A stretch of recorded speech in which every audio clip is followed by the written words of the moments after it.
Hi, everybody, and welcome to a spooky episode. An episode I didn't think I was ever going to make, but I think it's time I made it.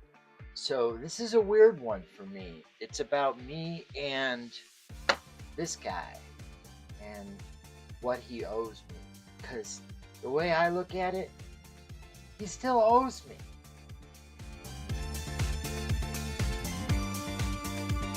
Hi, everybody. Welcome to the audio video room.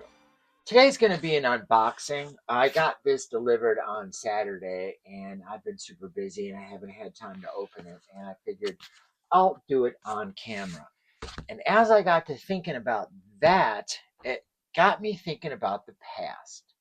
Now, I went to art school. I've always been into music. And by the time I got to art school, as you can imagine, I was really into music. And one of the things I did was get a job at a record store and eventually at an arena. I worked at Sound Warehouse Records, and then I later worked at the Palace of Auburn Hills. So I got to see a lot of bands, both at our record store. We had autograph signings with Alice Cooper. We had Slaughter there.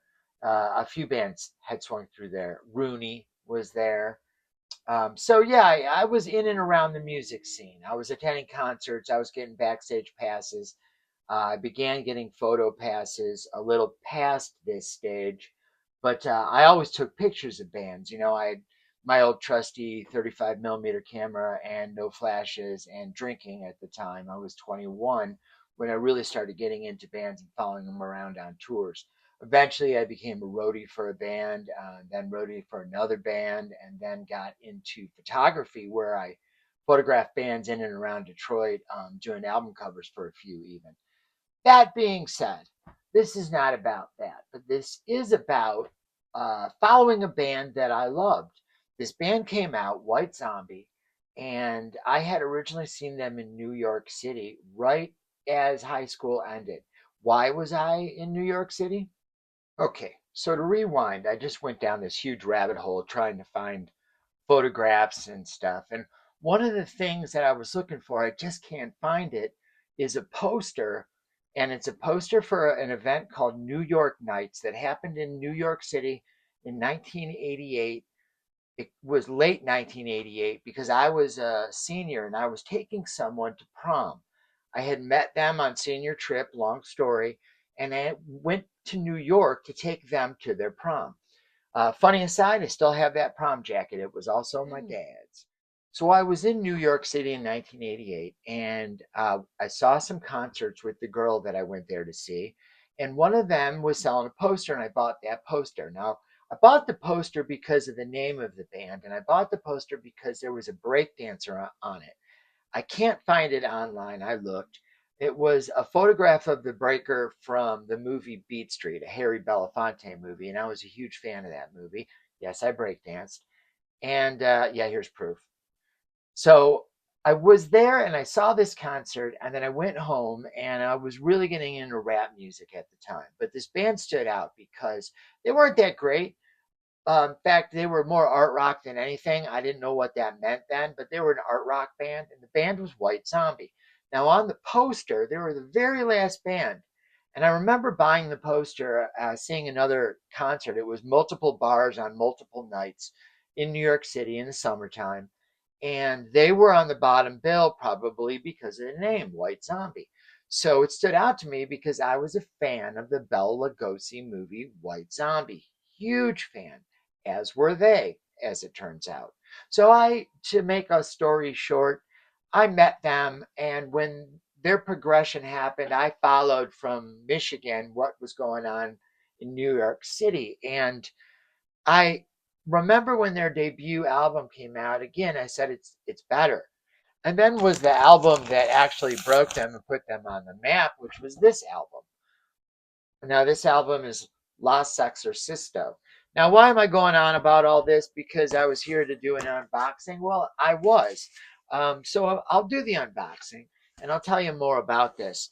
So I got into the band and stayed in touch with them. And I was working at a record store when that album, La Sexorcisto, happened. Uh, at the same time, I was going to school, art school. I should be opening this on camera, right? At the same time, I was going to art school. So I was an arty kid. You know, I had dreadlocks, I wore combat boots, that sort of thing. So I thought they were fantastic and stayed in touch with them. And then the album came out, this album, and I loved it. I mean, I I don't think I played anything but that album for weeks. For weeks. Now I didn't have it on vinyl. I had it on CD and cassette. That was way more popular at the time. I didn't get rid of my vinyl that by that point, but even at the record store, we weren't selling that much. So I stayed in touch, and that album came out. And whenever they came through town and they played with bands like Prong or they played with Pantera, they were opening for everybody. The joke was at the time that are they playing this weekend? That's how much they played. And we must have seen them, man, I must have seen them, I don't know if it's exaggerating, like 20 times, 30 times. It felt like they were here all the time. It's probably too many times. But I caught shows in Chicago and I caught shows in Ohio as well as New York City. So I got around and I saw them a lot in Detroit, especially the Metro Detroit area. They would play places like Harpo's. They would open for Megadeth. They would play with Pantera, like I said, Prong, Grunt Truck, all these bands I saw them play with. But to go back, I was a fan of theirs starting in 1988. So I ordered this from Waxworks. They had a sale recently. I'll throw that over there. And I saw that this had gone up and I had missed it and it had sold out. And, you know, like I said, I'm living my best life, but, you know, I don't always have money for these things. So I saw it went back up and I happened to have just done a tattoo and shouldn't have been spending the money on this, but I did and I got it, and now I have it. Now, this story of this record and Rob Zombie, you can see the Rob Zombie Presents, goes back a while with me. And it sounds weird for me to say that, but like I said, we were on friendly terms. He wasn't my best friend, but you know, we were on friendly terms. And I'm still on friendly terms with the band to a degree. I still follow them on social media. Now, keep in mind, I'm a 55-year-old. I'm married. I have a pet. I have two pets, and a horse is one of those pets. I work in Texas. I drive an hour to work in Odessa at a tattoo shop. When I moved here, I worked here for 5 years in Midland at a tattoo shop. So I've moved on in life, but sometimes you just can't let stuff go. So I feel like I can't let this go, and I had to say this story. Now, I haven't kept a lot of stuff, but I've kept some stuff. One of the things, if I have the right postcard, so one of the things was I I read Scary Monsters magazine, and it was an updated version of Famous Monsters, Forey Ackerman's Famous Monsters. And whenever I interacted. I wrote letters to them. I tried to get art jobs for them, paint the covers, send them my drawings. I was going to art school as a horror movie fan. I'm a movie fan. I collect stuff. One of the things I had always wanted to see was this movie. It was so impossible to see before DVD and streaming. You were lucky if you caught it on TV, and it never played that often, as far as I can remember, in the Detroit area. I would have remembered it. Now, maybe it did, and I'm probably wrong. This seems like something that local horror hosts would have shown, like the Ghoul or Sir Graves Ghastly, or later on Mr. Berwin himself. That but I don't ever remember seeing it, and I've always wanted to see it. And I remember seeing pictures of it in Famous Monsters magazine, and Scary Monsters magazine, and they did a story in Scary Monsters on this movie, The Last Man on Earth, which has been remade as the Omega Man, and most recently with Will Smith as I Am Legend. But none of them hold a candle to this. I love them all, and I love the Omega Man almost as much as this. But this is one of the movies that influenced Night of the Living Dead, and you can tell when you see it. Stars Vincent Price, who I just had on my Red or Dead list that I did. Check that video out. So I'm a huge Vincent Price fan. I'm a huge Monsters magazines fan. I'm a huge movies fan, and I know White Zombie in a weird kind of way. Always friendly to them, always trying to make them T-shirts, give them posters. And I wrote to this Scary Monsters magazine because they did a story on Last Man on Earth. And a couple of weeks later, after it had gone to print, I get this letter, and it's a postcard. and it's got Mamie Van Doren on the front. And it says, Chris, I saw your letter about Last Man on Earth in Scary Monsters magazine. I have a really good copy of it, and if I can find another VCR, my other one just broke, I'll mail you a copy. The film is awesome. I'm surprised it's so hard to find. And it's signed Rob Zombie. And I'll put a picture of it, but this is it here. Now, I don't live at this address anymore, so I don't want to show my address because somebody else lives in that home now. But uh, but check it out. There's the letter. There's signed Rob Zombie, and it's legible. He was on his way up when he wrote me this letter, kind enough to write me the letter, and it goes on, and we stayed in touch. Yeah, that was a letter. We stayed in touch, and whenever I saw him, and he's put out this series of records now. Now, why is it weird that he got famous? We didn't stay in touch. I probably stopped going to concerts as much. I didn't work at the record store. Stopped working at years go by, and Palace of Auburn Hills is gone now, and I grew up and I moved all over, and his star rose, and he made movies. But why is this still bugging you, Chris? Well, this is the other one I found in going through this story. I found this one. Now, he was working for uh, John Carpenter's movie Escape from LA at the time.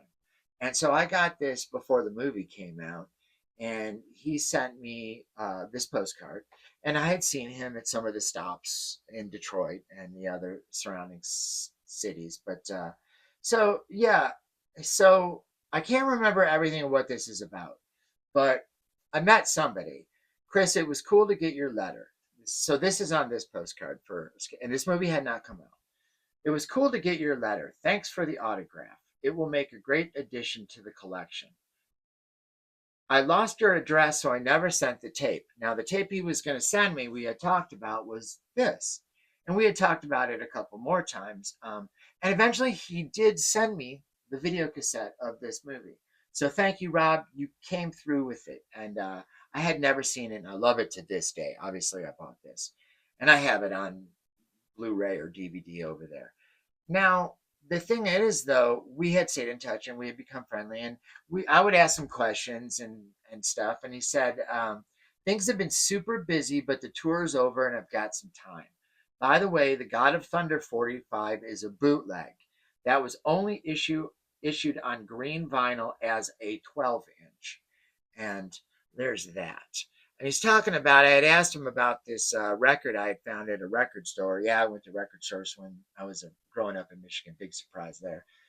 I had gotten this bootleg at a record store, and it was a 45, and it looked handmade, and it seemed to be the God of Thunder that they had put out. And, you didn't come across these things very often, and they weren't super famous yet. So I stumbled across this thing. It was like $3, and I bought it, and I sent him, or I talked to him, or somehow I said, or maybe I wrote a letter and he got the letter, because I did that a lot too. But I think an autograph I got was from one of the Dawn of the Dead cast members. I had done a convention with Christian Stravakis, Tasso's brother. Tasso had worked on Dawn of the Dead with Tom Savini. He stars in it and has some parts, and I have pictures of me wearing his clothes and stuff. So I was sort of in these entertainment-y kind of loops and friendly with these guys. This is before Facebook, or it was just coming up. But we got in touch, all these kind of people all the time. So it wasn't rare for me to get postcards from people that I didn't see on the regular. So he was informing me that was a bootleg. Yeah. So what is funny, though, it says, I lost your address, so I never sent the tape. But now I will, and the long promised sketch. So it's the line there that says the long promised sketch. I want you to remember.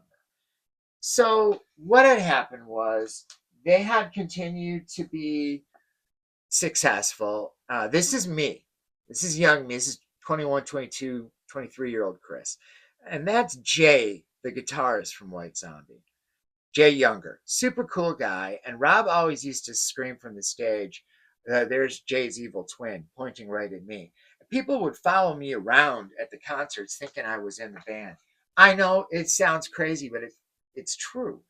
And I would go to these shows and meet these, and I'd show up with them. That's Rob standing outside the tour bus. Uh, Here's one of Sean in concert, bass player. So that's Sean playing bass at a White Zombie concert. I don't know where. This is, here's me and Sean. This is Sean, the bass player. And she actually, on her Instagram page, um, had posted a poster, and she had said in the Instagram page, "This is the nicest thing a fan ever gave to us." And I would make them T-shirts and posters and stuff, but they must have remembered that one. I made it. I was in art school, so I was drawing posters for the band and getting them printed and setting the type by hand before computers. So I was using my college time to make posters for rock bands that I could give them on tour.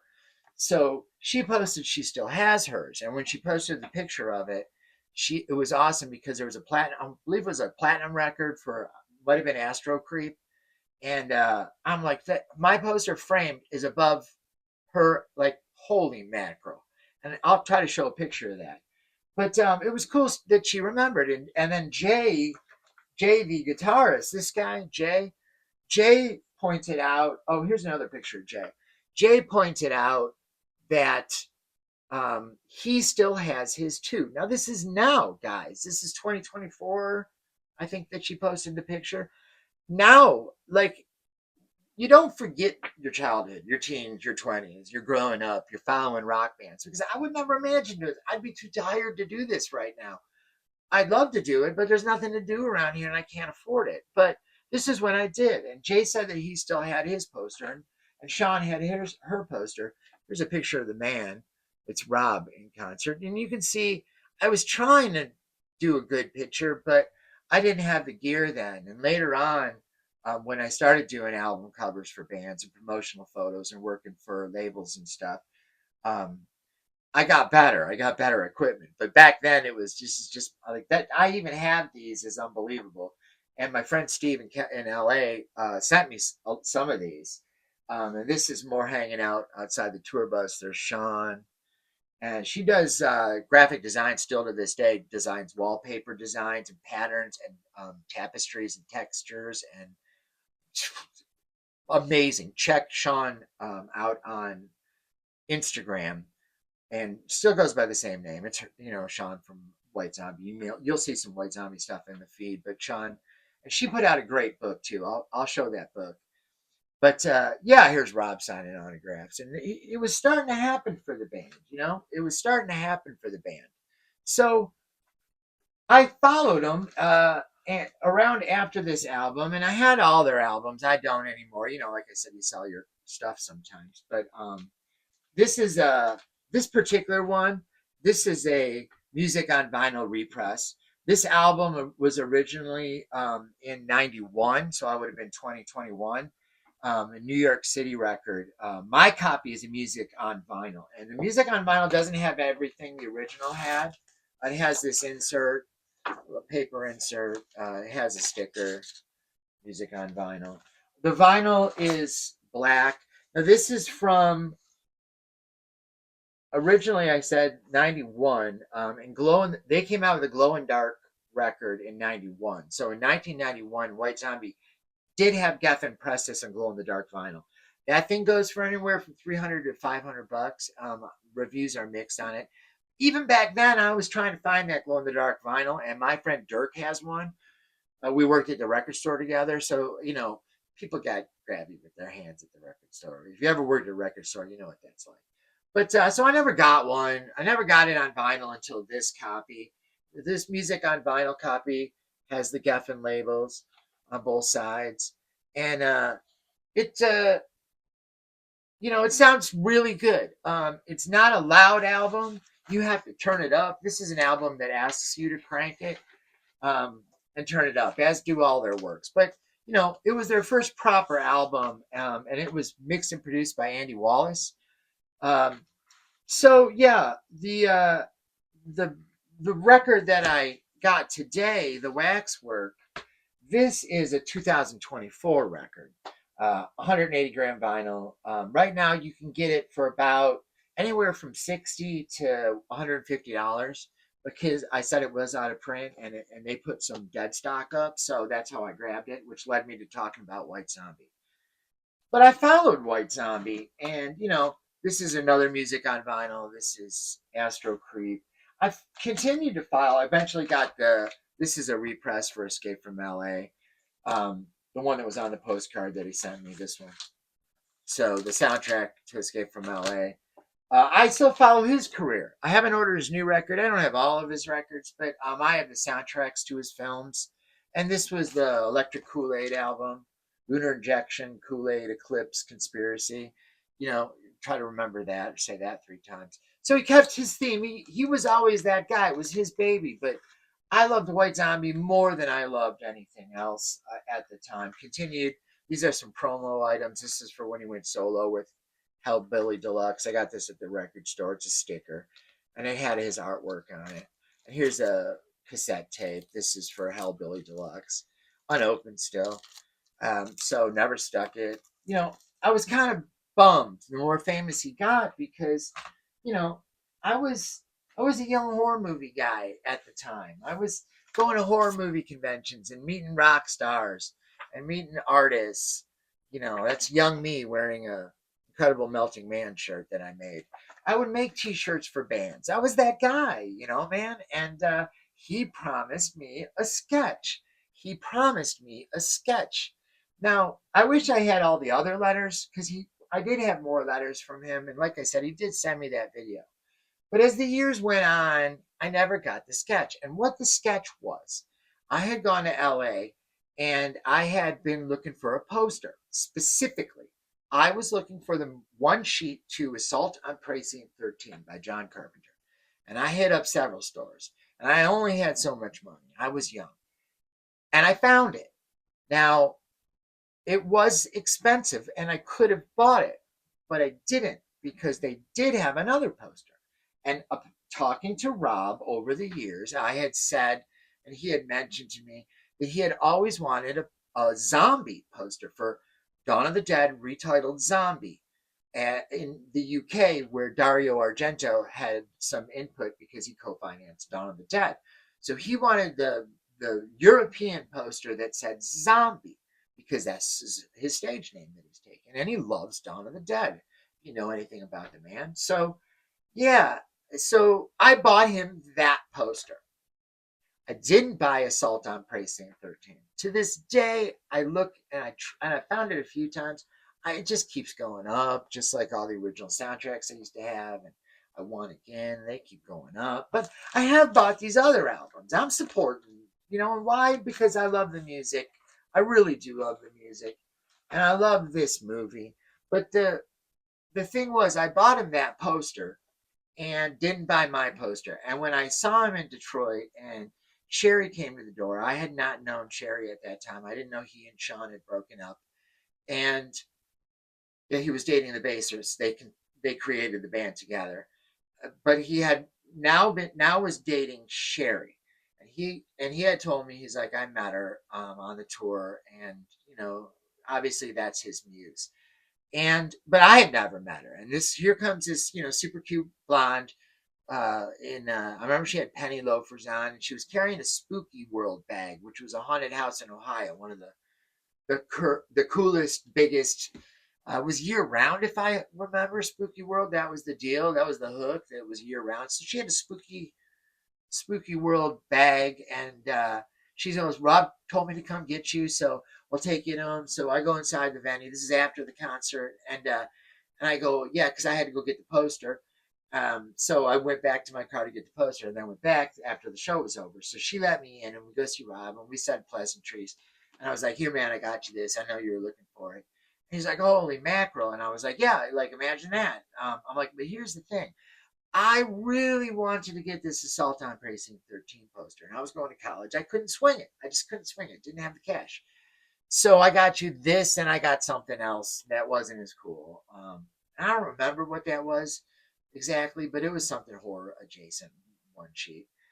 Movie posters I collected. We used to see. I still have some. That's my Alien.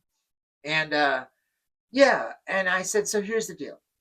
Give me half of what I paid for that poster, and the other half give me a drawing. Give me a sketch. Just tear something out of your sketchbook. I'm an artist. I'm going to art school. I know how this goes. I made you this poster. Um, I made you T-shirts. It's no big. You just tear them.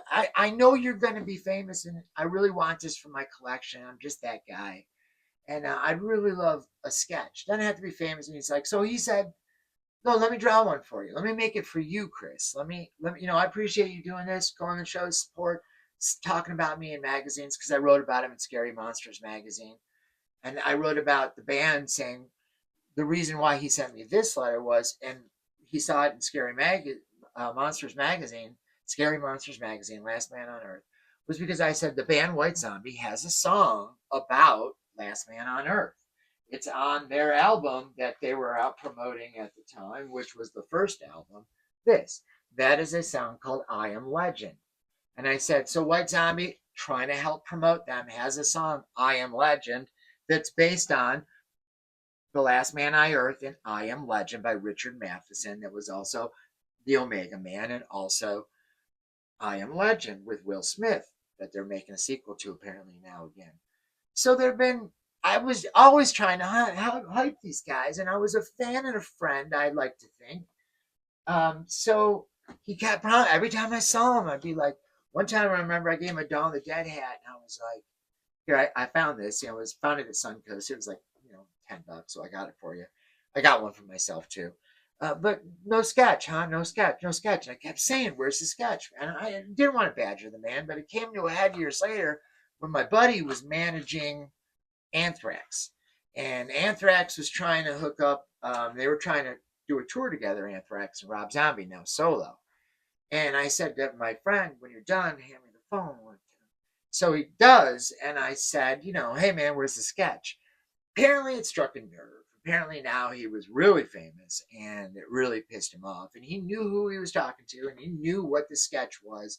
And, in hindsight, was it probably stupid? Yeah, but I was younger and I was stupid. And I said it and probably should have. And he got pissed. And then I got off the phone and then my friend hung up and he was really mad at me, my friend. He said, what did you say to him? What did you piss him off about? And then he said, I didn't even say anything to my friend. My friend said, is this about that sketch? And I went, yeah, it's about the sketch. I'm an artist, man. And like, I've done trade deals to this day. Like lately, last week, I do trade deals for your art. I collect art. Or do you have something for trade? And if you're an artist and I like your art, I want your art. My friend Ricky tattooed Beetlejuice on me. I collect art. Records are part of my art. I wanted this. It sold out. I got it. But you know what? Still don't have that sketch. Still don't have it. Thinking about pre-ordering his new record. Still don't have that sketch. You came through. You gave me I Am Legend. I appreciate it. But, long promised sketch. The long promised sketch. So, this one he's robbed, by the way. We were better friends. And in this one, and again, when I say friends, I use the term loosely. So this was the first one where he signed his name. There you go. And the second one, he was robbed because he had sent me some stuff before, other stuff. So we were friendly. He wasn't my best friend. We weren't drinking buddies, but you know what I mean. You guys that know what I mean, you know what I mean. So there it is. Maybe he'll send me the sketch. I did order this record. I should at least open it up for you guys. So let's open it up.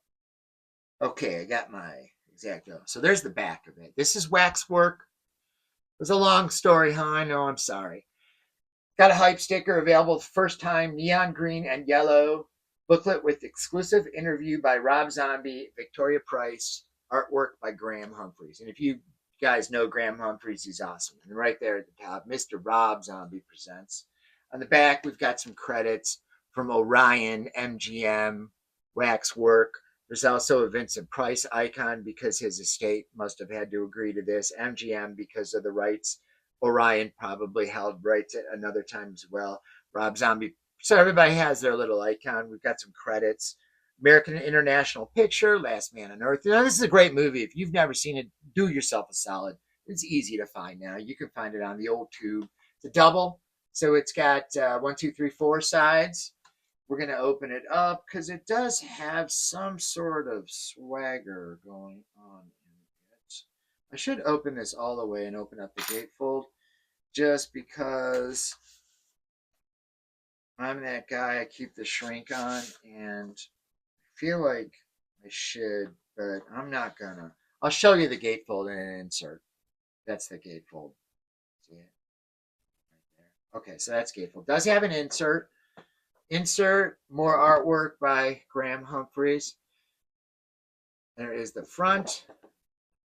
There is the back. That is Vincent by the Fire.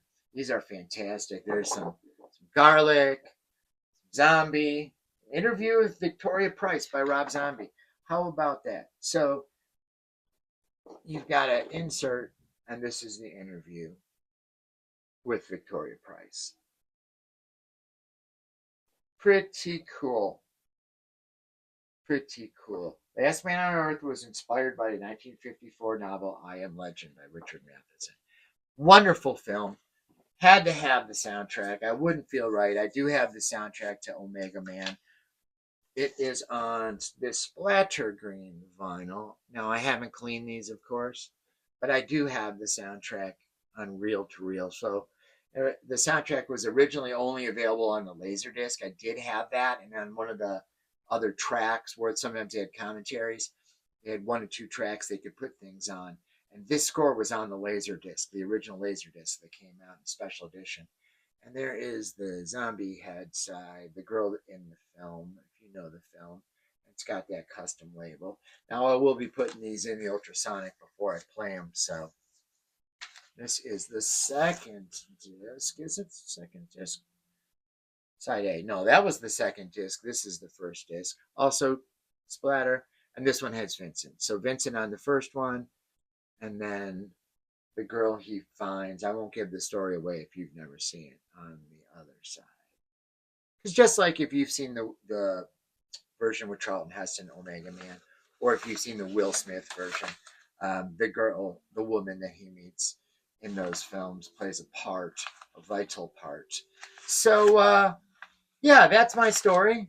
Rob, you still owe me a sketch. I'm not against you sending me a sketch. You can reach out to me on YouTube or Instagram. I'm on there. I'm on Facebook even. So, Rob, you owe me that sketch, brother. It's been a long time. How about that sketch? Have your people meet my people. Get in touch. We'll have them do the tango. You don't have to talk to me, but I sure would like that sketch. And Sean, if you're seeing this, I'd like a better picture of that poster. I tried to get hold of you, and everybody is so hard to get hold of. And look at me, I'm on YouTube. So I have given it a couple spins, and it's exactly what I wanted. It's analog goodness. Analog goodness. I'd love to know if this was from analog or if this is a digital file they used for this. It's somewhat hard to tell due to the dated nature of the score, and the score is what you think of. It's an Italian production.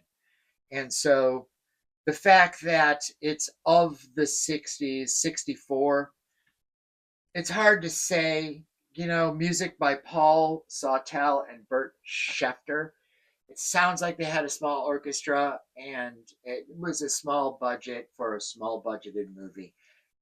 But it rings all those bells. It sounds like a haunted house movie. It's got uprising sweeps and then claustrophobic terror passages that sound very 1964. So if you like vintage horror films and there's scores that go with them, if you liked, he'd done prior things with Dracula and Frankenstein. He's got a few titles out. I believe Spider Baby was another one, Waxworks. This is the only one of that series I've got that I really couldn't live without. I'd like to get the others, but maybe if he gives me that sketch. Sounds great. Well worth it if you could find it. Music on vinyl. Worth it if you can find it. So just get hold of me. Have your people meet my people, and give me that long promised sketch. Do it while you're on tour. I'll take a scribble. I don't care. And thank you for watching.